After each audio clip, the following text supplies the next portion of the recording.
Hello everyone, welcome to magnet brains. This is Indra Vikram.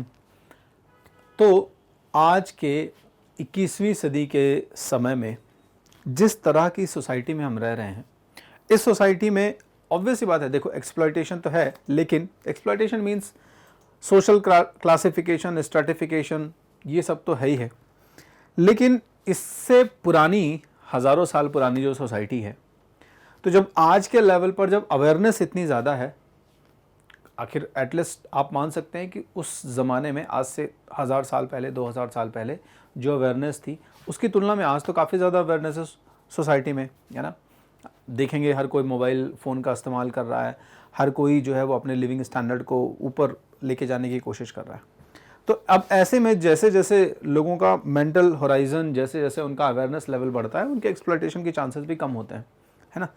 लेकिन एक ऐसा समय जिस समय में सामान्य व्यक्ति सबकी रिस्पॉन्सिबिलिटी उठाता था, तो हम आज डिस्कस करने जा रहे हैं इस वीडियो में वही चीज़। किसके बारे में? थर्ड ऑर्डर के बारे में।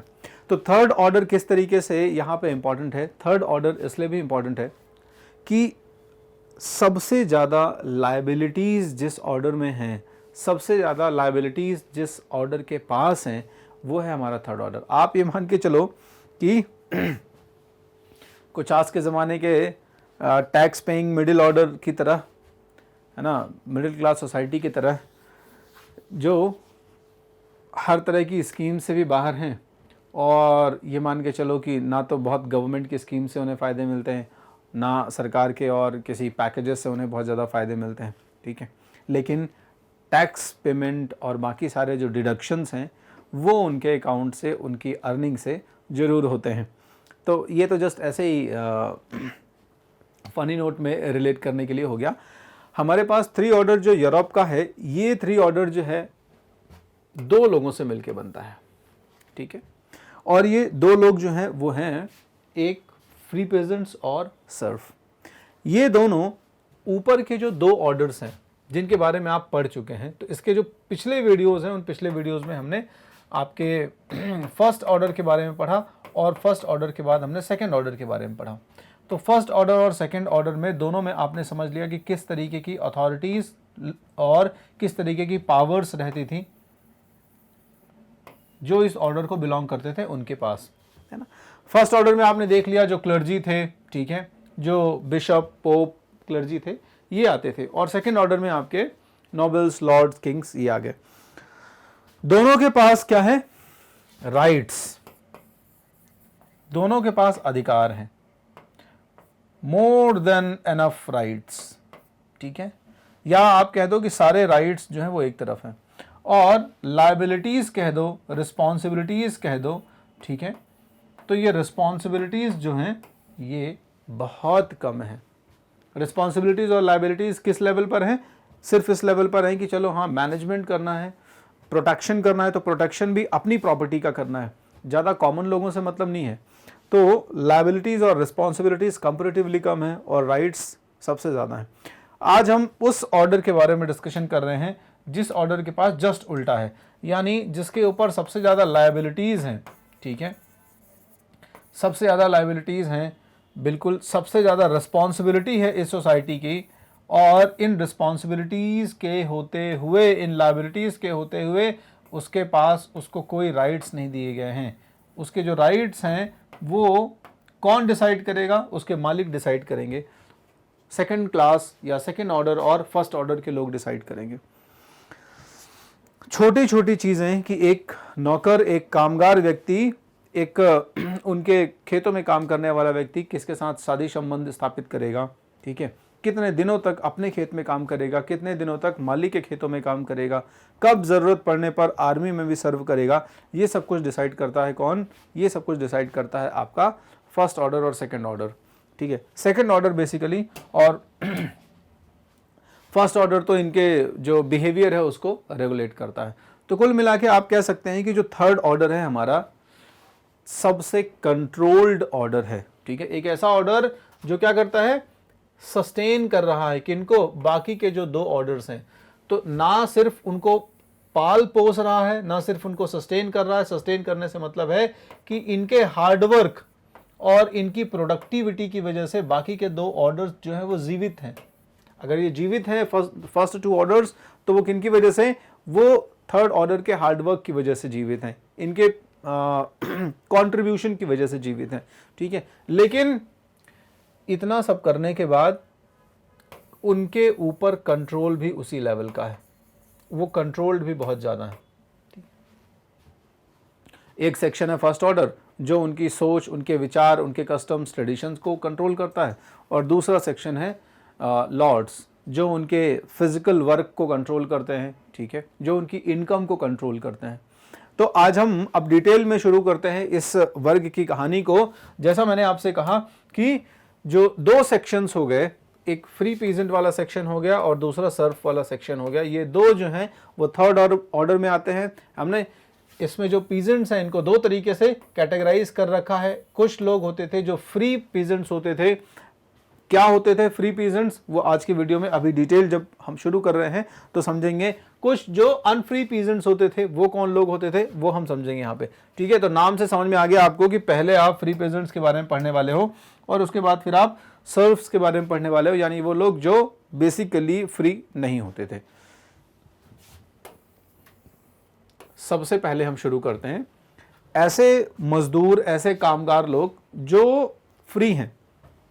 तो जब आप फ्री शब्द इस्तेमाल करते हो इनके लिए तो इसका मतलब क्या है? ठीक है, they held their farms as tenants of the lord, यानी जिस तरीके से किंग ने, जो फ्यूडल हेड है, उसने अपनी प्रॉपर्टी, अपने राज्य की, अपने स्टेट की प्रॉपर्टी बहुत सारे लॉर्ड्स में डिवाइड कर रखी है, बहुत सारे लॉर्ड्स में डिस्ट्रीब्यूट कर रखी है कि फला लॉर्ड जो है वो इतने 1000 एकड़ का जो है वो एस्टेट रखेगा, प्रॉपर्टी रखेगा और वो वहाँ मैनेज करेगा। ठीक है, बदले में क्या रिलेशनशिप है इनकी वो हम बहुत अच्छे से समझ चुके हैं अपने पहले के वीडियोस में।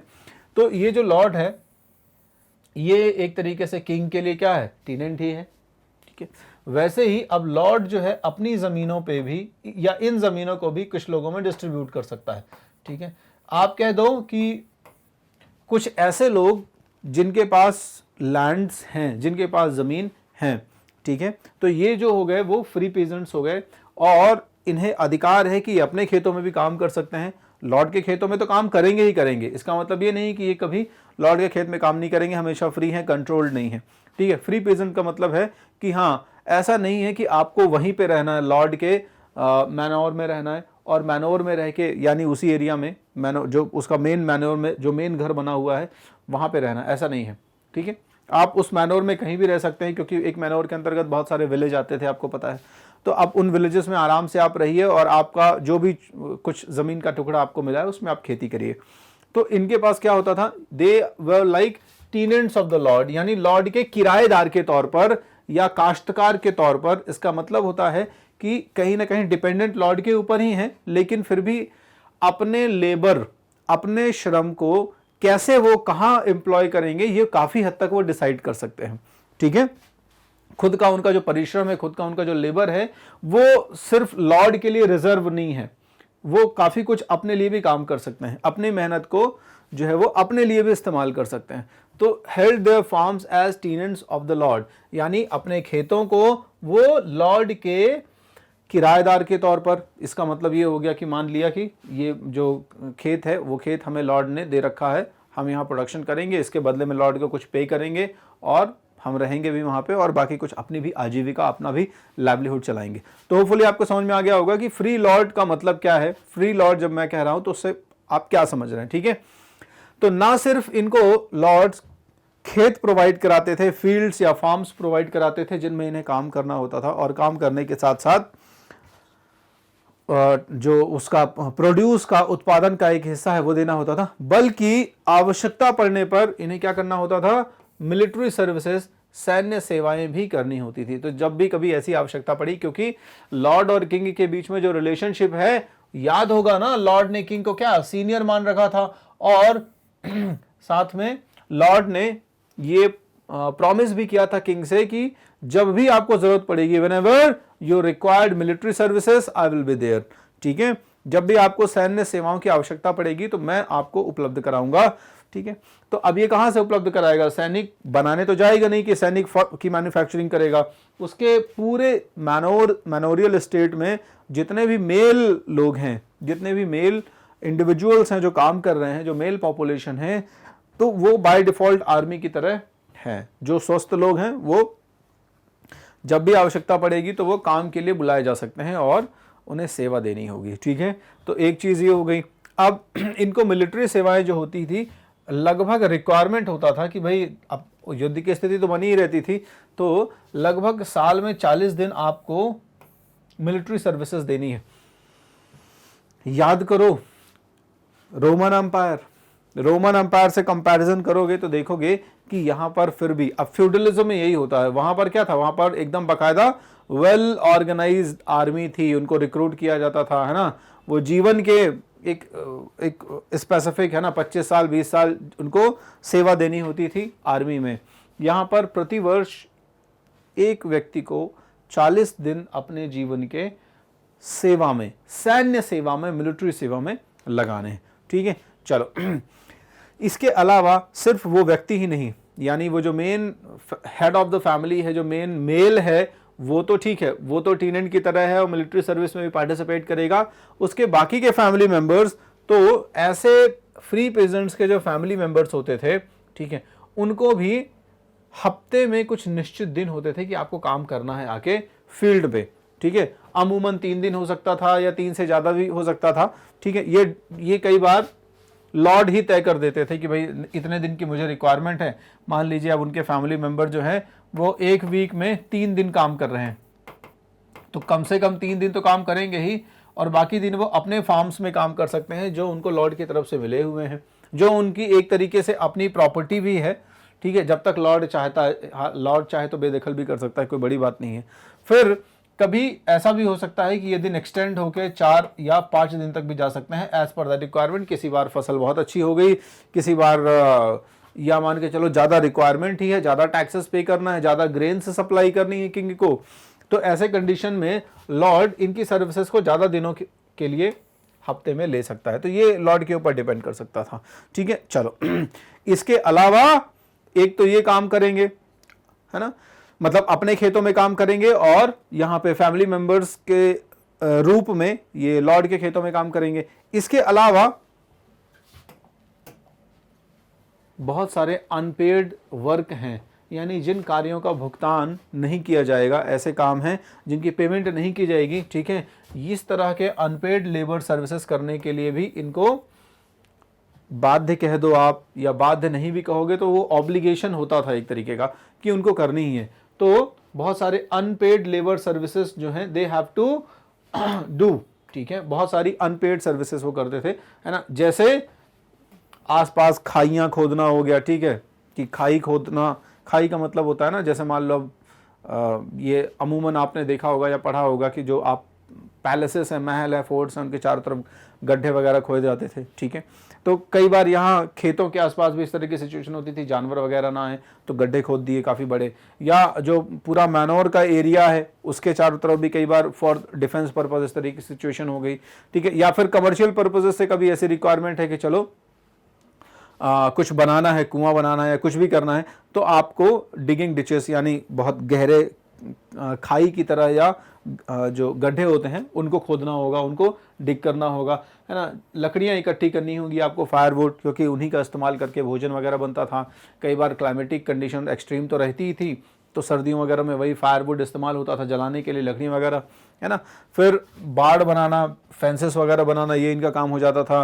रोड रिपेयर करना, ये भी एक महत्वपूर्ण काम हो जाता था। बिल्डिंग्स या कंस्ट्रक्शन की एक्टिविटीज़ में इन्वॉल्व होना, अमूमन इस तरह की जो गतिविधियां होती थी, ये करने के लिए इन्हें पेमेंट नहीं किया जाता था, यानी किसी भी प्रकार के भुगतान की आशा नहीं कर सकते थे ये लोग।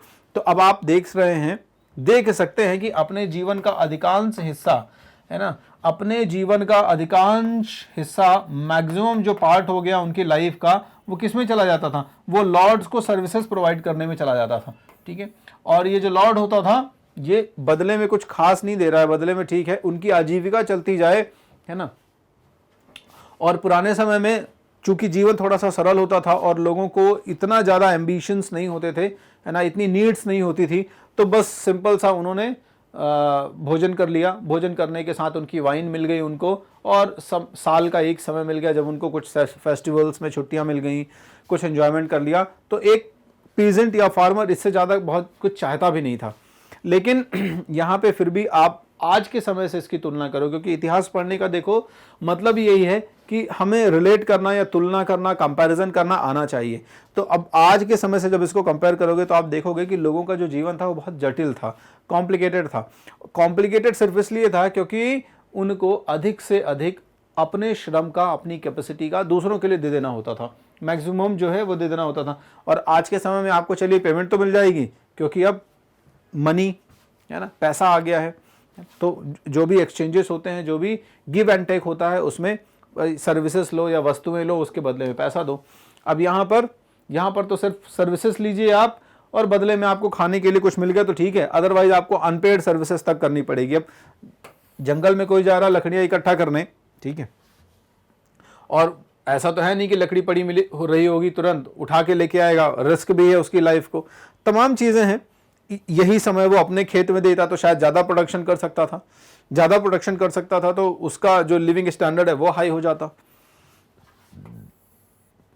चलिए, तो ये चीज़ें होंगे। इसके अलावा अब ये जो अनपेड सर्विसेज हैं, उनके अलावा कुछ फैमिली के कुछ मेंबर्स हो गए, जैसे महिलाएं हो गई, स्पेशली अनमैरिड वुमेन्स होती थी कई बार, है ना। तो अब इन्हें कैसे एम्प्लॉय किया जा सकता था? तो वुमेन और चिल्ड्रंस जो होते थे इनको कुछ डेलिकेट वर्क्स जो होते थे, जिनमें ज़्यादा लेबर नहीं लगता था, जिनमें ज़्यादा श्रम नहीं लगता था, इस तरह की गतिविधियों में एम्प्लॉय किया जाता था, है ना। इस चीज़ को ध्यान से समझ लो। यहाँ पे इस चीज़ को इसलिए ध्यान से समझ लो क्योंकि ये जो एक्टिविटीज़ हो रही है, यही जाके आगे जब आप इंडस्ट्रियल रेवोल्यूशन पढ़ोगे तो इंडस्ट्रियल रेवोल्यूशन में ये लिंक हो जाएगा। क्यों लिंक हो जाएगा? अभी देखो, सोसाइटी जो है वो बहुत चूंकि सिंपल है, और इस सिंपल सोसाइटी में आप सोशल स्ट्रक्चर पढ़ ही रहे हो, सोशल और पॉलिटिकल स्ट्रक्चर भी पढ़ रहे हो, इसी में आपका जो इकोनॉमिक है वो भी लिंक होता चला जा रहा है। तो जो इकोनॉमिक एक्टिविटीज़ हो रही हैं इस समय यूरोप में, उन इकोनॉमिक एक्टिविटीज़ में आप देखो जो एक्टिविटीज़ हो रही है वो कहाँ हो रही? ज़्यादातर एक बहुत बहुत बहुत कन्फाइंड प्लेस में, घरों में इकोनॉमिक एक्टिविटी हो रही। जैसे लोग धागा बनाने का, धागे को स्पन करने का काम करते थे, ठीक है। क्यों? जो भी आपका फैब्रिक निकला है ना, जैसे ऊन निकल गया या जो भी कॉटन निकल आया, कॉटन तो बहुत कम होगा, ऑब्वियस सी बात है, ब्रिटेन में कॉटन होता तो इंडिया क्यों आते, बट जो भी वूलन क्लॉथ ही मान लो बनाने हैं, तो अब शिप से जो उन्होंने वूल निकाला, ऊन निकाला, और उसके बाद फिर उसको स्पन करेंगे, स्पन करने के बाद उसको थ्रेड के फॉर्म में कन्वर्ट करेंगे, ठीक है, और उसके बाद फिर उससे कपड़ा बनाया जाएगा, वीविंग करेंगे उसकी। तो ये सब कुछ कहाँ होता था? ये सब घरों में ही होता था। ये सारी एक्टिविटी जो होती थी वो घरों में होती थी, लोकल एक जगह पे होती थी, मतलब उसी लॉर्ड के जो उसका मेन रेसिडेंशियल प्लेस होता था वहाँ पे हुआ करती थी, ठीक है। मोमबत्तियाँ बनाना हो गया, जिन मोमबत्तियों का इस्तेमाल करते थे, अब लाइट या इलेक्ट्रिसिटी का प्रोविज़न तो होगा नहीं, तो मोमबत्तियाँ बनाना, ठीक है। और आपकी जो क्या नाम है, जो वाटर मिल या विंड मिल का इस्तेमाल करते थे ये लोग, तो इन मिल्स की हेल्प से क्या होता था, प्रेस किया जाता था ग्रेप्स को, अंगूरों को जो है वो प्रेस किया जाता था, और फिर इससे उनका जो जूसी पार्ट है वो एक्सट्रैक्ट करके वाइन बनाई जाती थी। और वाइन का कंजम्पशन जो है वो उस एटमॉस्फेयर में रिक्वायरमेंट में भी था। आप अक्सर देखेंगे कि यूरोप या ठंडे प्रदेशों में अक्सर इन चीज़ों का इस्तेमाल किया जाता है, ठीक है। वो खाने में आप कह सकते हो कि एक इम्पॉर्टेंट पार्ट की तरह है, एक आइटम की तरह, एक इंपॉर्टेंट आइटम की तरह। जैसे खाने में डिफरेंट आइटम्स होते हैं, तो वैसे ही खाने में एक महत्वपूर्ण आइटम की तरह है ये आपका। चलिए, अच्छा, इसके अलावा इन पीजेंट से ये जो लोग काम करते थे, ठीक है, अब देखो ये जो काम कर रहे हैं उस काम में ऐसा भी है कि इस काम के दौरान ये जो अपनी ज़मीनों में काम करते थे, इसमें जो आउटपुट आता था, कई बार जब एक्स्ट्रा आउटपुट आता था, या मैं कहूँ कि एक्स्ट्रा प्रोडक्शन होता था, वो प्रोडक्शन भी किसका होता था? लेबर का ही होता था। तो वो प्रोडक्शन रखता था, इसके अलावा टैक्सेस भी लेता था। यानी कुल मिला के हमारा जो लॉर्ड है वो एक अच्छा खासा जो है वो आप मान के चलो कि इनकम डिराइव कर लेता था पीजेंट्स के साथ में। टैली टैक्स की मैंने बात की, तो ये क्या होता था? ये टैक्स होता था जो प्रोड्यूस पर लगता था पीजेंट्स के। क्लियर है? इसके अलावा मैंने कहा ना कि इनको तो बहुत छोटी छोटी एक्टिविटीज़ के लिए भी डिपेंडेंट रहना पड़ता था, ठीक है, अब हमारे जो लॉर्ड हैं उनके ऊपर। दूसरे कैटेगरी के जो पीजेंट्स हो गए, इनको आप कह सकते हो सर्फ। ये जो है ये कौन लोग हैं, ये ऐसे लोग हैं जिनके ऊपर कुछ बॉन्डेशंस रहते थे, जो बॉन्डेड रहते थे। बॉन्डेड का मतलब आपको बंधुआ मजदूर से नहीं लगाना है, यानी पूरी तरह से कोई ऐसा एग्रीमेंट, फॉर्मल एग्रीमेंट नहीं है इनके बीच में कि हाँ ये लोग हमेशा काम करेंगे अपने लॉर्ड्स के यहाँ या मालिकों के यहाँ। लेकिन फिर भी ये वो कैटेगरी के लोग होते थे जिनकी इकोनॉमिक कंडीशन बहुत ख़राब है, जिनके पास अपने कुछ रिसोर्सेस नहीं हैं। तो इसलिए अब ये लोग क्या होता था कि मालिक के यहाँ या लॉर्ड के यहाँ ही रिजर्व रहते थे एक तरीके से काम करने के लिए, और अपनी छोटी छोटी आवश्यकताओं के लिए भी इन्हें लॉर्ड के ऊपर निर्भर रहना होता था।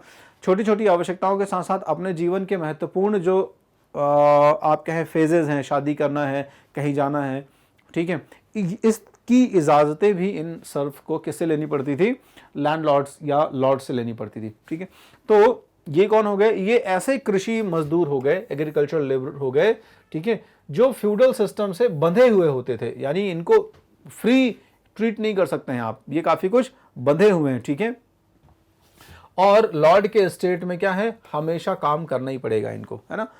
तो इस फ्यूडल सिस्टम में बॉन्डेड, आप कह दो एक बॉन्डेड लेबर या एक रिजर्व जो लेबर है उसकी कैटेगरी में सर्फ आते हैं, जिनको स्टेट में रहकर, मैनोर में रहकर, लॉर्ड के घर में, लॉर्ड के पर्सनल जो उसका एरिया है, लिविंग प्लेस है, वहाँ पे रहकर जो भी एग्रीकल्चरल एक्टिविटीज़ हुई या कैटल रियरिंग, जानवरों को पालना वगैरह हो गया, कृषि की गतिविधियाँ हो गई, या कुछ और जो भी कमर्शियल एक्टिविटी करता है वो लॉर्ड, उन सारी एक्टिविटीज़ में इनको बराबर पार्टिसिपेट करके उसको कंप्लीट करना है। कुल मिला के ये सोर्स हैं उस एक्टिविटी के, मतलब इन्हीं के थ्रू वो एक्टिविटी कंप्लीट होगी। ठीक है चलो, so serf cultivated plots of land and belong to the lord, means the land which belongs to the lord, यानी सर्फ जो होता था वो खेत की जुताई करेगा या उन खेतों में कल्टीवेशन का काम करेगा, फसलें उगाने का काम करेगा जो लॉर्ड को बिलोंग करती हैं। तो अब सिंपल सी चीज़ है भाई, जब लॉर्ड के लिए रिजर्व है उसका लाइफ, तो बहुत सिंपल सी चीज़ है कि किस काम में इस्तेमाल करेगा, कि चलो भाई खेती करो, चलो मेरे भेड़ और घोड़े और जो बाकी जानवर हैं इनको ले जाओ, घास खिला के लेके आओ, इन्हीं सारी एक्टिविटीज़ में लगा के रखेगा। They received no wages and could not leave the state without lord's permission. तो ये वो लोग होते थे जिन्हें किसी भी प्रकार का वेजेस नहीं मिलता था, किसी भी प्रकार का मनी, किसी भी प्रकार का जो मैं कहूँ सैलरी, ठीक है, वो नहीं मिलता था, यानी कुछ भुगतान नहीं किया जाता था, किसी तरह का पेमेंट नहीं किया जाता था, है ना। और पेमेंट तो दूर की चीज़ हुई, पेमेंट और वेजेस तो दूर की चीज़ हुई, ये जो है उस क्षेत्र को लीव भी नहीं करते थे, उस क्षेत्र को छोड़ के भी नहीं जाएंगे। भाई अगर लॉर्ड ने इनको अपॉइंट कर रखा है वहाँ पे, तो वो तब तक रहेंगे जब तक लॉर्ड ही उनको फ्री न करे, और ये पॉसिबल नहीं होता था जल्दी कि लॉर्ड्स किसी भी व्यक्ति को फ्री कर दें। ठीक है, इसके लिए बहुत मेहनत लगती थी, बहुत डेडिकेशन लगता था, और ऊपर से ये भी ज़रूरी होता था कि वो जो खुद लॉर्ड है वो भी थोड़ा सा काइंड हार्टेड हो, तब जाके ऐसी सिचुएशन आती थी। इन लोगों को अपने जीवन के, जैसा मैंने कहा कि है ना, महत्वपूर्ण गतिविधियां जो होती हैं जैसे कि विवाह वगैरह, इसकी चीज़ें भी, इसके जो निर्णय हैं ये भी लॉर्ड से करवाने होते थे। और इवन कई बार तो ऐसा होता था कि लॉर्ड चलो अलाउ कर देता था कि हाँ ठीक है, you can marry with this और दैट पर्सन। कई बार इसके लिए भी वो कुछ ना कुछ सर्व से ले लेते थे, कुछ उससे कि हाँ ले आओ, तुम्हें मैं अलाउ तो कर रहा हूँ लेकिन इसके बदले तुम्हें कुछ देना होगा, है ना, कुछ पेमेंट, कुछ ना कुछ ऐसा देना होगा, कुछ पेमेंट्स करने होंगे। वो पेमेंट किसी भी फॉर्म में हो, ठीक है, चाहे आप काम करके पूरा कर लो, चाहे आप या जो भी सिंपल एक करेंसी या मनी चलता था उसके फॉर्म में कर दो। ठीक है, तो ये उनके अपने क्राइटेरियाज होते थे सर्फ के लिए। सर्फ अपने ज़रूरत की चीज़ें भी जो है ना, वो यही करता था कि अगर उसको मान लो खाना है तो उसके लिए वो जो उसको आटा चाहिए, ठीक है, तो वो उसकी मिल में ही वहाँ से निकाल के लेके आएगा। अपनी ब्रेड भी लॉर्ड के ओवन में ही जो है वो बेक करेगा, है ना, वहीं उसी के उसमें वाइन बनाएगा, जो वाइन प्रेस होता था। मतलब कुल मिला के सारी एक्टिविटी उसको जो कंज्यूम करना है उसके लिए भी वो लॉर्ड के ऊपर ही डिपेंडेंट है। तो इस तरह का सिचुएशन होता था थर्ड ऑर्डर का। अब आप लगभग समझ चुके हैं कि थर्ड ऑर्डर जो है उसकी क्या सिचुएशन है, उसकी क्या परिस्थिति है उस ज़माने में। अब हम इस अगले स्लाइड में यहाँ से शुरू कर रहे हैं, क्या शुरू कर रहे हैं कि थोड़ी सी आपको इंग्लैंड की फ्यूडल सोसाइटी के बारे में समझ लेना चाहिए। यानी फ्यूडलिज्म तो हम समझ ही रहे हैं, और जो अभी आपने 3 ऑर्डर्स पढ़े हैं और 3 वर्गों के बारे में पढ़ा है, ये 3 वर्ग जो है वो पूरी तरीके से दोनों इंग्लैंड और फ्रांस दोनों जगह पर व्याप्त है, दोनों जगह पर यह व्यवस्था लागू है। लेकिन फिर भी कुछ हद तक, कई मायनों में आप देखेंगे कि आज चूंकि आधुनिक समय में फ्रांस और जो हमारा इंग्लैंड है, उनके पॉलिटिकल सिस्टम में थोड़ा सा डिफरेंस है। पॉलिटिकल सिस्टम की बात करूं मैं, मतलब डिफरेंस का मतलब एक कॉन्स्टिट्यूशनल मोनार्की है, एक पूरी तरह से रिपब्लिक है। तो कहीं ना कहीं ये जो चेंजेस हो रहे हैं, है ना, इन थ्री ऑर्डर्स के इंटरैक्शन में, ठीक है, ये आगे जाके आपको समझने में हेल्प करेगा। अच्छा, अब इसमें एक चीज है कि यहां ये समझ लो, इसके पहले कि हम इंग्लैंड में क्या हुआ थर्ड ऑर्डर के साथ, थर्ड ऑर्डर का किस तरह से रिएक्शन था इंग्लैंड में, वो समझें, हम थोड़ा सा इंग्लैंड के पॉलिटिकल सिस्टम को समझ लेते हैं कि कैसे वो डेवलप हुआ। तो होपफुली आपको ये अभी तक का थ्री ऑर्डर का जो सिस्टम था वो समझ में आ गया होगा। तो इंग्लैंड के पॉलिटिकल सिस्टम को एक बार मैं आपको थोड़ा सा बता देता हूं। अब देखो यहां पे क्या हुआ कि आज का जो इंग्लैंड है, ठीक है, इसकी ओरिजिन भी काफी पहले है। तो हम पहले थोड़ा सा इस पॉलिटिकल सिस्टम को समझ लेते हैं। सारा कुछ जो पूरा फ्यूडल सेटलमेंट है वो वैसे ही है जो अभी तक आपने पढ़ा है ना, लेकिन फिर भी थोड़ा सा इंग्लैंड के पॉइंट ऑफ व्यू से उसको समझ लेना चाहिए। तो आज जो आपका इंग्लैंड है, एक्चुअली ये बहुत साल पहले, आज से हजारों साल पहले, स्पेशली जब आपका रोमन एम्पायर का डिसइंटीग्रेशन हुआ, तो रोमन एम्पायर के डिसइंटीग्रेशन के बाद, चूंकि ये आज का ब्रिटेन भी रोमन एम्पायर का हिस्सा हुआ करता था, पूरा ये जो आपका वेस्ट यूरोप है, तो नॉर्थ वेस्टर्न यूरोप में आपका ये हो गया, यूनाइटेड किंगडम हो गया। So it was, Britain was part of actually the Roman empire. और जब इसका डिसइंटीग्रेशन शुरू हुआ तो वेस्ट यूरोप में लोग ये सब अलग हो गए। अब यहीं पर धीरे से 5th सेंचुरी के आसपास जो है, यहाँ पे कुछ ट्राइब्स हैं जिनका नाम रखा गया एंग्लो सैक्सन ट्राइब्स, ठीक है।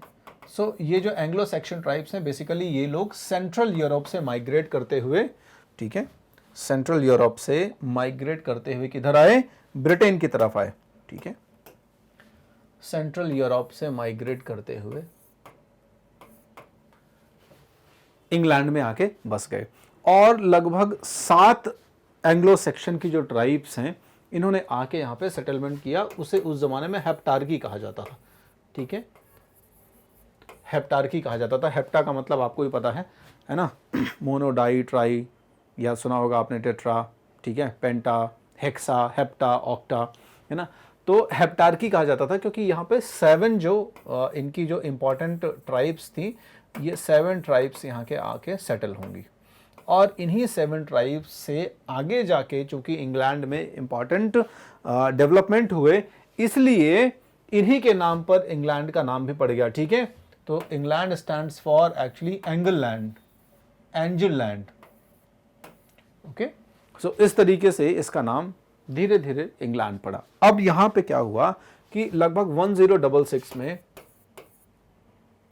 के आसपास, इसी के आसपास एक जो है आपका फ्रांस का एक प्रोविंस है नॉर्मैंडी, ठीक है, फ्रांस का एक प्रोविंस है, क्या नाम है उसका, नॉर्मैंडी। तो नॉर्मैंडी का जो ड्यूक है, ठीक है, नॉर्मैंडी का ड्यूक, ड्यूक का मतलब नॉर्मली होता है प्रिंस से आप लगा लो, ठीक है, प्रिंस ऑफ, और यहाँ पर उसी कहते हैं ड्यूक ऑफ नॉर्मैंडी। तो ये जो प्रोविंस था नॉर्मैंडी, यहाँ एक रूलर था जिसका नाम है विलियम प्रथम या विलियम फर्स्ट, ठीक है। इसी को विलियम द कॉन्करर भी कहते हैं क्योंकि इसने विजेता के तौर पर अपने आप को स्थापित किया, इसीलिए इसको विलियम द कॉन्करर भी कहते हैं, ठीक है, कॉन्करर भी कहते हैं, विलियम द कॉन्करर। अब इसने जो है आक्रमण किया और सैक्सन किंग्स को डिफीट किया, और इस तरीके से यहां से ठीक है इंग्लैंड में फ्यूडलिज्म की शुरुआत हुई। क्लियर है। तो वही सब कुछ यहाँ पे आपको बताया मैंने कि 6th सेंचुरी के आसपास जो सेंट्रल यूरोप से ट्राइब्स आके बसी, एंगल और सैक्सन, एंग्लो और सेक्शंस, इन्हीं से आगे जाके डिराइव हुआ इंग्लैंड का नाम। और फिर जो विलियम फर्स्ट है हमारा, विलियम फर्स्ट नॉर्मैंडी का जो डूक है, इसने सैक्सन किंग्स को डिफीट किया, और डिफीट करके 11th सेंचुरी के आसपास क्या हुआ, आज के मॉडर्न इंग्लैंड को आप कह सकते हैं शुरू किया। आज आपकी जो ब्रिटेन की जो महारानी है, जो प्रेजेंट क्वीन है, ठीक है, ब्रिटेन की जो प्रेजेंट क्वीन है एलिजाबेथ एलिजाबेथ सेकंड आप कह सकते हैं, ठीक है, एलिजाबेथ द्वितीय। तो ये बेसिकली इसी विलियम के खानदान को बिलोंग करती है, ये विलियम की उत्तराधिकारी या विलियम के वंशज जो है आते गए तो उसी बेसिकली लीनियज में आते हैं। क्लियर है? तो यहां से ये जो सिचुएशन शुरू हुई, इसमें हुआ क्या था कि जब ये नॉर्मैंडी से आया विलियम फर्स्ट, तो अपने साथ में लगभग 180 लोगों को लेके आया था, यानी नॉर्मन पीपल्स को लेके आया था। मतलब नॉर्मंडी में रहने वाले जो लोग थे, जो ट्राइब्स के लोग थे, उन्हें हम कहते थे नॉर्मन पीपल्स। तो इन नॉर्मन ट्राइब के 180 लोगों को लेके आया था। यानी जब वो आएगा तो ऑब्वियस ही बात है, ऐसा तो है नहीं कि अकेले आ जाएगा, और अकेले युद्ध जीतना तो संभव नहीं ना। तो 180 इंपॉर्टेंट ऐसे लोग हैं जो इन्फ्लुएंशियल हैं, इसके साथ में रहेंगे। तो उसके पास एक बड़ा मैप हुआ करता था, है ना, इस पूरे एरिया का, इस जितने भी आइलैंड्स हैं यहाँ पे, क्योंकि आपको याद होगा अगर आपने पढ़ा होगा ज्योग्राफी में, तो इसी को ब्रिटिश आइल्स भी कहते हैं हम, है ना, क्योंकि लगभग जो इंग्लैंड है, स्कॉटलैंड है, वेल्स है ना आपका, और आयरलैंड है, नॉर्दर्न आयरलैंड, इसी को मिला के यूनाइटेड किंगडम बनता है ना। यूनाइटेड किंगडम आपको पता ही होगा, United kingdom, the great Britain, और मैं कह दूं इंग्लैंड। तो ये सारे टर्म्स मैं आशा करता हूं आपको पता ही होंगे और बहुत इजी भी हैं, है ना। तो इंग्लैंड, वेल्स, स्कॉटलैंड और नॉर्दर्न आयरलैंड को मिला दें आप, तो यही हमारा क्या कहलाता है, यूके कहलाता है। और इसी यूके के अंदर एक कंट्री हो गई, इंग्लैंड कहलाती। चलो तो ये जो पूरे 6000 लगभग 6000 छोटे छोटे आइलैंड हैं यहाँ पे, इवन आपको मैप में दिखेंगे भी नहीं, इतने छोटे छोटे से आइलैंड है। इन्हीं में सबसे बड़ा आइलैंड है जो इंग्लैंड है। तो यहाँ पे ये जो नॉर्मन ट्राइब के लोग आके बसे, लगभग 180 नॉर्मन लोग आए इसके साथ में, और इन 180 नॉर्मन्स को इसने क्या किया, उस एरिया का मैप दिया, और मैप देने के बाद इनको क्या किया, बहुत सारे एरियाज डेजिग्नेट कर दिए। मतलब सिंपल सी बात है, वो स्टेट्स बांट दिए अपने नॉर्मन ट्राइब के लोगों के बीच में कि भाई आप लोग यहाँ के क्या हैं, लॉर्ड्स हैं। और आपने अभी तक जितनी भी चीजें पढ़ी हैं फ्यूडलिज्म में, है ना, वही संबंध यहाँ पे स्थापित हो गया। यानी विलियम जो है वो किनके थ्रू रूल कर रहा था, अपने इन्हीं 180 जो लॉर्ड्स हैं इनके थ्रू रूल कर रहा था। तो ये जो समय है ना, इसी समय से बेसिकली जो इंग्लैंड है वो फ्यूडल सोसाइटी को प्रैक्टिस करना शुरू कर चुका होगा। फ्यूडल सोसाइटी का मतलब जिस फ्यूडलिज्म की हम बात कर रहे हैं, और अभी तक जिस फ्यूडलिज्म को हमने पढ़ा है, और धीरे धीरे जो 3 ऑर्डर्स डेवलप हुए, तो बेसिकली ये 3 ऑर्डर्स डेवलप होने शुरू हो जाएंगे आपके इंग्लिश सोसाइटी में, इंग्लैंड की सोसाइटी में, from the tenure of William first. William first के शासनकाल से ये जो व्यवस्था है ये धीरे धीरे, क्योंकि अब उसके पास विकल्प भी नहीं है, वो समय ही ऐसा है, आप देख रहे हैं, है ना, कहाँ विशाल रोमन साम्राज्य जहां इतनी बड़ी सेना होती थी, अब उससे ये लोग अलग हो रहे थे, है ना, उससे बिल्कुल अलग हो चुके थे, रोमन साम्राज्य का डिसइंटीग्रेशन हो गया था। तो अब ये व्यवस्था जो है वो जरूरी थी। उस समय क्या होता था, अब एक राजा जो है वो अपने लॉर्ड्स के ऊपर ही डिपेंडेंट होता था, है ना, अपने प्रोटेक्शन वगैरह के लिए भी, अपने डिफेंस वगैरह के लिए भी, और अपनी आय के लिए, अपने इनकम वगैरह के लिए भी। अच्छा, इसके साथ साथ एक और चीज होती थी कि अब यहां से फ्रांस और इंग्लैंड के बीच में क्या होगा, कॉन्फ्लिक्ट शुरू हो जाएंगे, टेरिटरी और ट्रेड को लेके कॉन्फ्लिक्ट शुरू हो जाएंगे। क्यों? क्योंकि जब ये विलियम है हमारा, जब ये इंग्लैंड के ऊपर अधिकार कर रहा है, तो वहां पे एंग्लो सेक्शन ट्राइब्स थी, और एंग्लो सेक्शन ट्राइब का जो टाइम पीरियड है वो आप ठीक ठाक मान लो, उनका एडमिनिस्ट्रेशन, उनका पॉलिटिकल सिस्टम ठीक ठाक चल रहा था। वो तो एक्सपेंशन के पॉइंट ऑफ व्यू से इसने वहां अटैक किया, और वहां पर ये लोग सेटल हो गए जाके। तो अब जब ये लोग सेटल हो गए, तो लोकल ऑब्वियस ही बात है, एक जो खींचातानी है, टसल है, वो तो चलते ही रहेगा।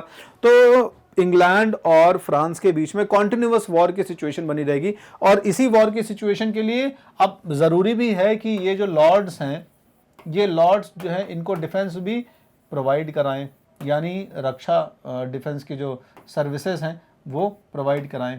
तो डिफेंस की सर्विसेज किसके ऊपर डिपेंडेंट करती हैं, लॉर्ड्स के ऊपर डिपेंड करती हैं। यानी विलियम जो है वो अपने इन्हीं लॉर्ड के ऊपर निर्भर रहता था अपनी सुरक्षा के लिए, और व्यापार वगैरह की गतिविधियां के लिए, टेरिटरी को प्रोटेक्ट करने के लिए, सभी कुछ। तो ये जो है अभी तक हमने अपना 3rd ऑर्डर जो है उसका लगभग डिटेल्ड जो एक एक्सप्लेनेशन है वो समझ लिया कि 3rd ऑर्डर क्या है, 3rd ऑर्डर किस तरीके से काम करता था। इसके अलावा फ्यूडलिज्म की जो सोसाइटी है, उस फ्यूडल सोसाइटी में 3rd ऑर्डर का क्या रोल है, ब्रिटिश या इंग्लिश सोसाइटी जो है यूके या इंग्लैंड कह दो बेसिकली, अभी तो यूके का अस्तित्व तो नहीं आया जिस साल तक की या जिस समय तक की हम बात कर रहे हैं।